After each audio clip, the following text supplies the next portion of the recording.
Então o que acontece? Na manipulação genética tem várias áreas. Tem, por exemplo, os transgênicos, que é na área da agrícola, né? E tem nas humanas, temos ali a engenharia genética, a qual manipula humanos, né? Inclusive também animais. Animais é liberado. Mas como a gente pode ter certeza que alguém com muito dinheiro não possa estar mexendo com isso? E tem, tá? Inclusive na Rússia, tem um bilionário lá russo que está gastando fortunas lá com cientista. E eles declaram até que 2044 eles vão ter a fórmula da perpetualidade humana, né? Um homem perpétuo, né? Que não vai morrer mais. Seria isso possível? Sim, possível. Porque o homem, a natureza dele é perpétua, né? É perpétua. Só que Deus, ele termina essa natureza perpétua do homem. Que a gente vê em Gênesis 5, se eu não me engano, né? Vamos ver aqui, Gênesis 6. Quando começaram os homens a se multiplicar com as mulheres, entendeu? Os filhos de Deus que nasceu em seres diferentes, havia gigante na terra, né? Na época de Noé. Então, pela maldade do homem, no capítulo 6, versículo 5, viu o Senhor que a maldade dos homens era grande na terra e que todo o desígnio dos pensamentos do coração deles era mau. Continuamente, então, arrependeu o Senhor, o Senhor para desaparecer da terra o homem, a queda do dilúvio. Então vai ser no capítulo 5, 4 aqui, que aqui tem Metusalém, Noé, aqui é a genealogia, né? Então por aí, nessa parte aqui vai ter aqui em Gênesis 5, 6, mas se a gente olhar nessa genética hoje, a gente vê, por exemplo, já os transgênicos, né? Os transgênicos já é uma realidade. Os boi, galinha, tudo é uma realidade. Os alimentos é uma realidade. Então hoje você não sabe se está comendo aí, por exemplo, você vai hoje no mercado, você pega aquela cenoura amarelinha, bonita, chega a estar brilhosinha, né? E a cenoura de 20 anos atrás era diferente, era uma cenoura manchada, perfurada, né? A batata doce mesmo, que era incrível. Ela era toda furadinha, né? Parecia queijo, tanto furadinha de insetos, né? Hoje não tem mais, até a batatinha tá lisinha, a batata doce que eu falo, tá lisinha, tá linda. Mas por que tudo tá bonito assim? Então, a gente tem que entender um pouco disso. E passar a se preocupar até que ponto esses alimentos podem nos danificar, contaminar o ser humano na estrutura genética dele, mudando essa genética. Porque isso é possível, tá? Porque teve muito medicamento já no passado que eles tiravam de defuntos, de animais, de outros animais, né? Que não seja humano, e também até do próprio humano para fazer remédios. E passaram doenças para a humanidade desses cadáveres e também, além de transmitir doença de cadáver, também transmitir doença animal para o ser humano. Então alguns foram detectados com o tempo e depois conseguiu sanar a situação. Mas até que ponto eles podem estar mexendo nessas mutação genética e pode estar trazendo algo errado para nós. Porque hoje, em todas as áreas científicas, está tendo uma transformação. Hoje, eu não tenho certeza do ouro, mas eu creio que pode já ter pessoas fazendo ouro em laboratório. Porque o diamante eu tenho certeza que já tem. Inclusive teve uma matéria até aqui que o Pelé pegou os cabelos dele para fazer um diamante, né? E fez diamante, eu acho que ele até andou vendendo nos Estados Unidos esses diamantes do cabelo do Pelé. Então tem tudo isso. Então eles fazem mudança, transformação de alimento. Então às vezes a gente fica preocupado, por exemplo, uma pessoa que fuma e vai na igreja e fuma, que bebe cachaça, né? Ou tipo assim, pessoas que estão preocupadas com pessoas que comem carne de porco, né?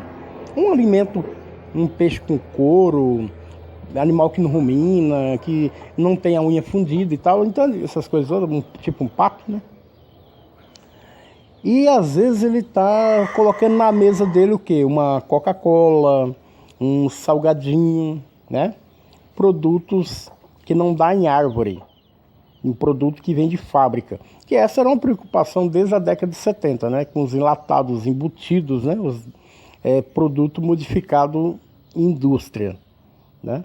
Mas hoje a preocupação já está sendo outra. Até que ponto essa modificação genética dos alimentos, como no caso dos transgênicos, e dos animais, né? Dos cereais, dos animais, hortifruti, né? Hoje aqueles alface lindo, bonito, maravilhoso, que nem um inseto toca, né?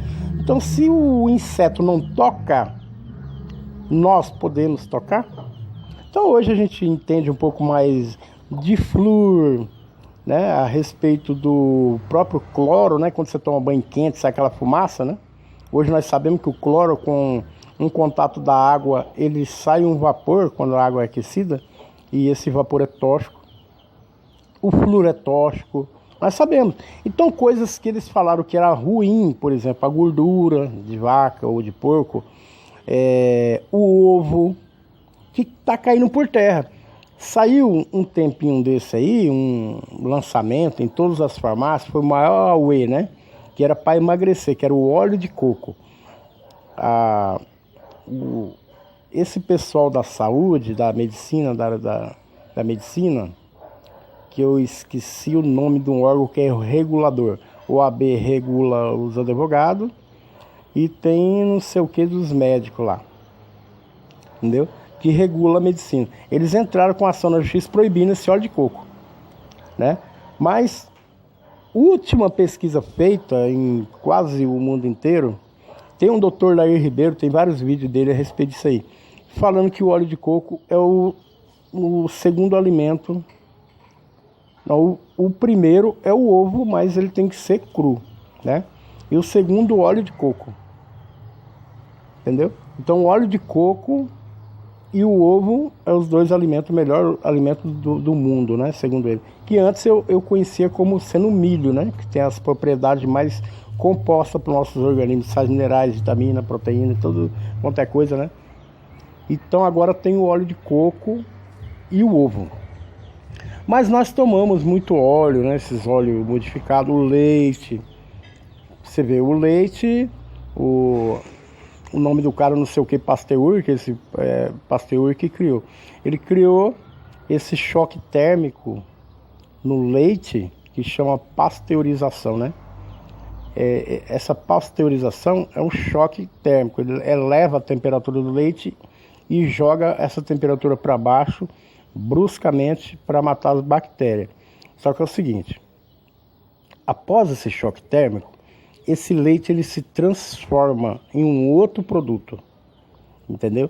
E perde algumas características. Então o leite já estava complicado, pasteurizado.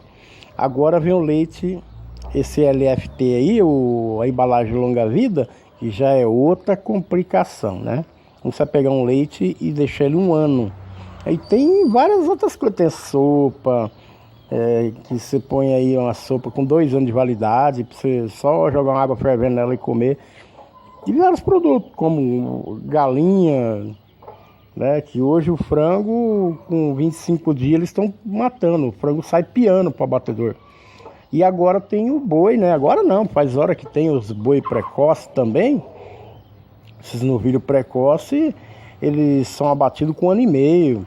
E antes o novilho, que falava novilho bom para abate, era 5 anos, um novilhinho, né? Um frango para abate, franguinho novinho, era 6 meses. Agora o frango é 25 dias.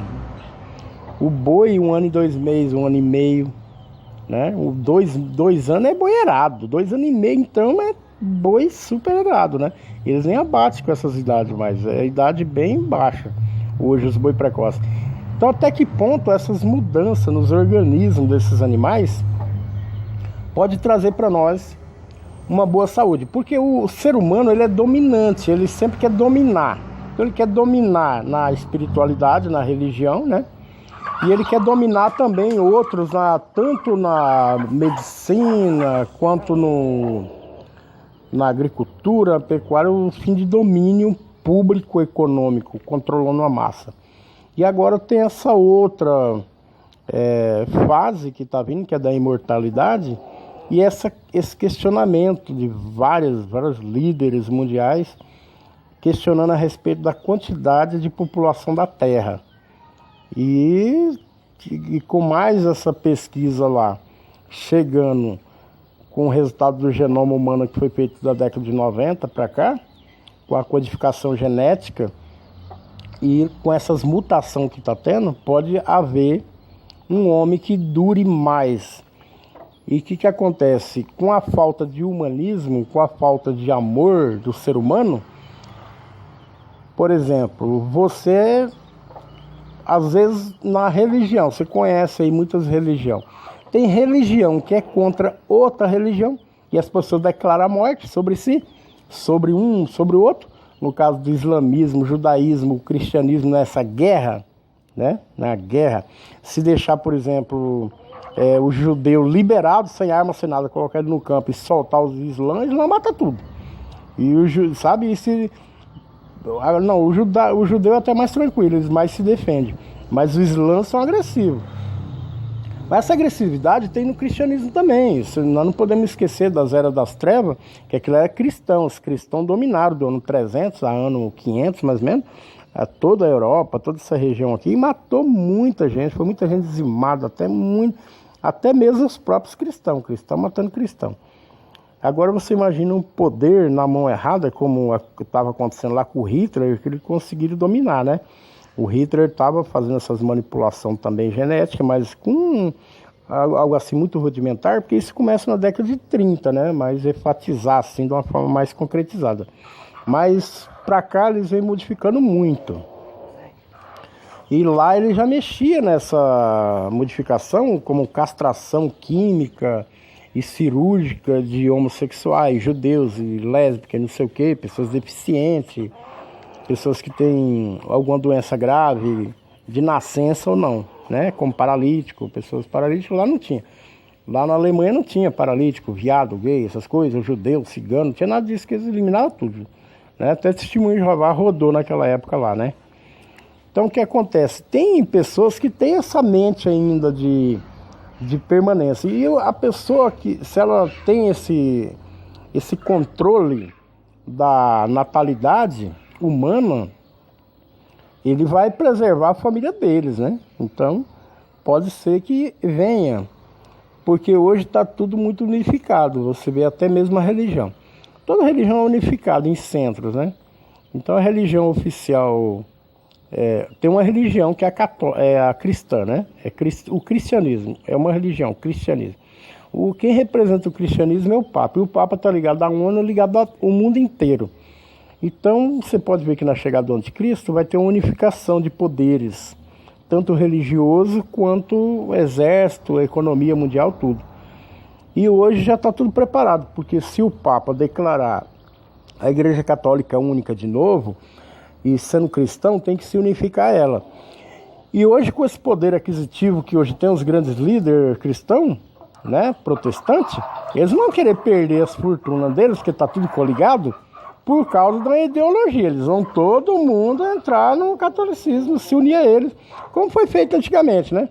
Porque você vê que a Igreja Católica tem os paulinos, os franciscanos, os beneditinos, eles são separados, mas antes era separado mesmo. Aí uniu com a católica para não ser dizimado, né? Como tem o jesuíta, né?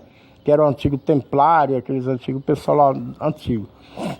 Assim também pode ser o protestantismo. Se unindo lá, e vai ter lá os sebreanos católicos, vai ter os adventistas católicos, vai ter que se unir, porque vai ter que ter uma religião só. Então essa religião física, ela vem fora do contexto de Cristo, Jesus, desde o início. Jesus nunca falou nada a respeito de unificação, não. A igreja dele é uma igreja espiritual, por isso que essas pessoas podem estar caindo por esse lado. Então, unindo uma coisa com a outra, pode refletir nesse tipo de aspecto. Então, por isso que eu resolvi fazer esse áudio mais para a gente estar dando uma olhada nessas características e estar se atualizando a respeito disso, aproveitando a internet hoje que está liberado em todo tipo de pesquisa ainda, né? Que é isso bem provável que vai também fechar. Porque vai ser fechado os 4 cantos, econômico, alimentar, religioso e tudo, tá ok? Um abraço, é mais uma informação para nós aí. Um abraço, paz e graça.